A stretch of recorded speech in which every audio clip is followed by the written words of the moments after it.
British politics. We reveal from the inside how the Israeli embassy penetrates different levels of British democracy.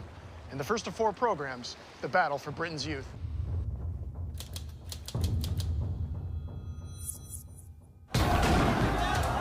Following decades of violence, a new challenge has emerged to Israel's occupation of Palestinian lands, called BDS. BDS is here to stay. That's the global movement to boycott, divest, and impose sanctions on Israel and expose it as an apartheid state. The Israeli government has responded with a campaign to rebrand the country's image. The reason we should fight BDS is because it's wrong. It's a moral outrage. It's an operation run by the secretive Ministry of Strategic Affairs. They recruit mainly former intelligence officers. Its main task is to counter BDS worldwide.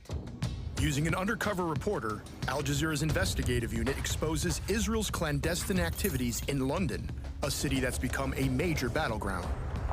BDS campaign in many ways germinated in Britain. You'll meet the people working to challenge BDS at every level of British politics.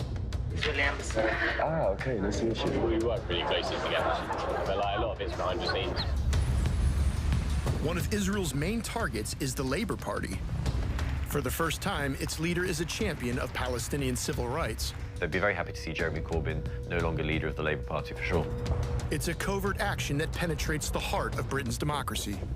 Can I give you some MPs that suggest that you would take down? It is outrageous interference in British politics. It shouldn't be permitted. It's a battle of ideas seeking to change not only how Israel's portrayed, but even how it is debated. It's anti-Semitic. No, it's not. It's a trend.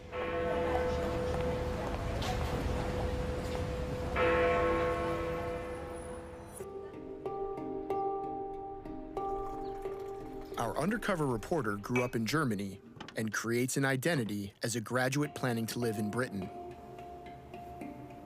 Robin sets himself up in London as an aspiring Labour Party activist with strong sympathies toward Israel.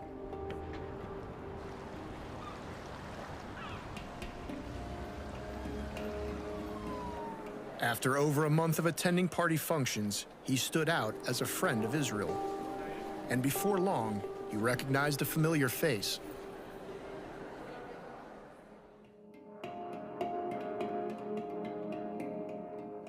I'm Robin. Ah, okay, nice to meet you. My name is Shai. Shai? Shai, yeah. It's a meeting of the Labour Friends of Israel, or LFI, members of the British Parliament who lobby for Israel. Yeah, I take the district. So... Shai later explained to Robin the problems the LFI is facing. Not a lot of young people want to be affiliated. Obviously, when they will become MPs, they won't be affiliated, and then that's it. Chain is done. Because for years, every MP that joined the parliament, the first thing that he used to do is going to join LFI. He's not doing it anymore in the Labour Party. CFI, they're doing it automatically.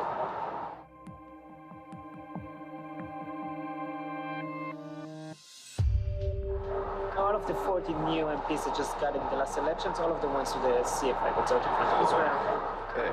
Yeah, so in the LFI didn't happen, obviously. But you need to get more people on board. It's a lot of work, actually. Robin tweeted and wrote articles about Israel and the Labour Party, building up his online identity.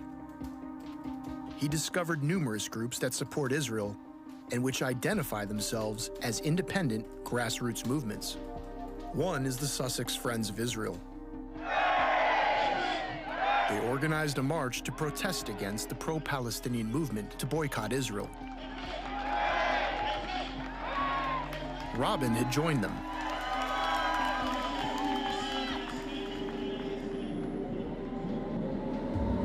Shai later described the embassy's role in some of these movements.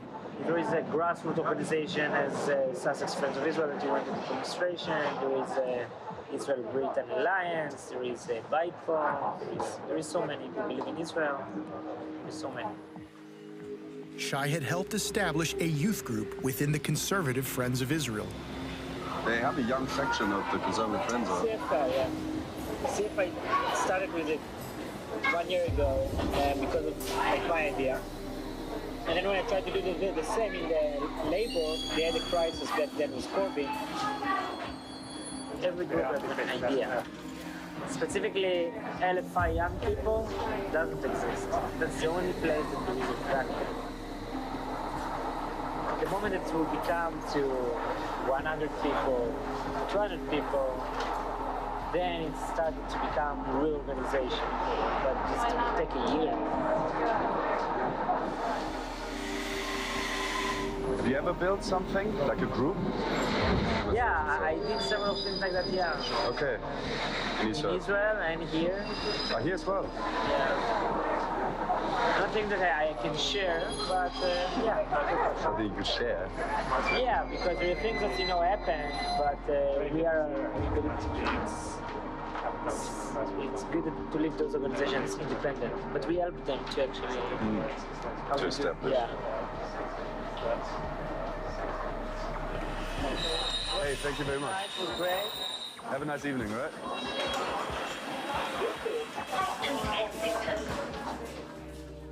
Our investigation linked the embassy's senior political officer with a series of pro-Israel groups: the Parliamentary Friends of Israel, Young Conservatives, lobbyists, as well as grassroots movements.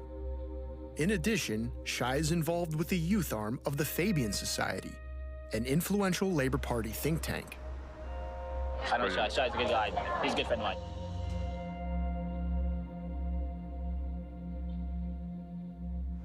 When we engaged with the Israel embassy, they gave us a program that was very neutral.